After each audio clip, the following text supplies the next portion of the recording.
Don't hate your life. A story that makes you reflect on your own. In a peaceful little village surrounded by vibrant fields of wildflowers, there lived an elderly woman named Emma. She spent her entire life on that land, devotedly caring for her garden. A small yet colorful space filled with blooming flowers, fragrant herbs, and fresh vegetables. That garden wasn't just her pride. It was a symbol of life for the entire village. Despite her quiet years of dedication, Emma often felt that her life was small, dull, and insignificant.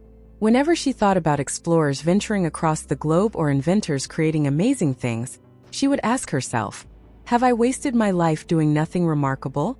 That question clung to her heart like dust, slowly dulling the joy she once found in gardening, casting a shadow over her inner peace. One sunny afternoon, as Emma bent down to pull weeds and water her plants, she noticed a young boy standing by the fence. It was Samuel, the neighbor's child with wide, curious eyes. She smiled and asked, "Would you like to help me in the garden?" Samuel eagerly nodded and quickly climbed over the fence.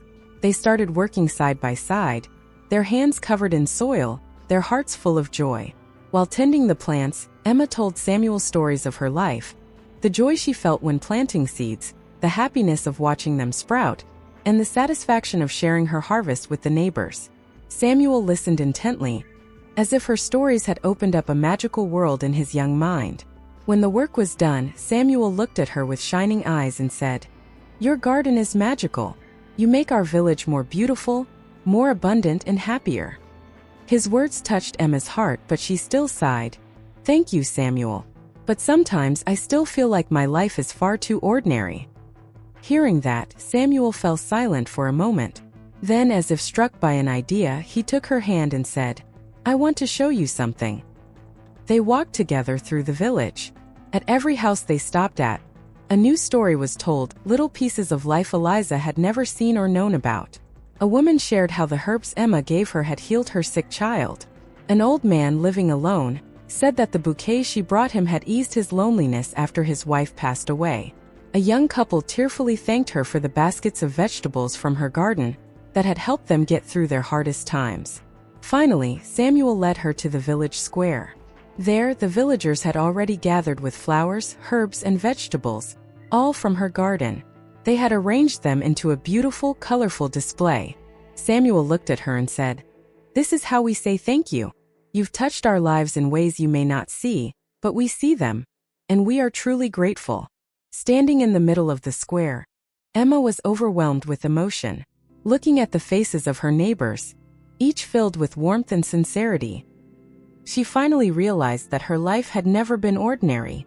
Her garden was not just a place for plants to grow, but a place that nurtured life, healed pain, and cultivated the spirit of community. From that day on, Emma tended to her garden with even greater love. Every seed she planted was no longer just for growth, but a symbol of hope, gratitude, and human connection.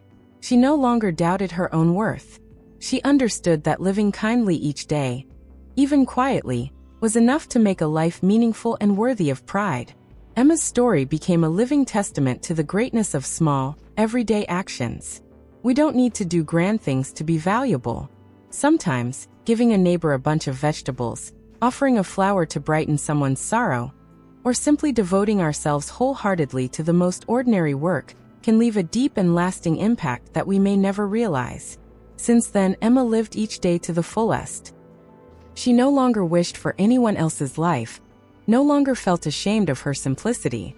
She lived with the belief that persistence, love, and quiet generosity are what truly give life its deepest meaning.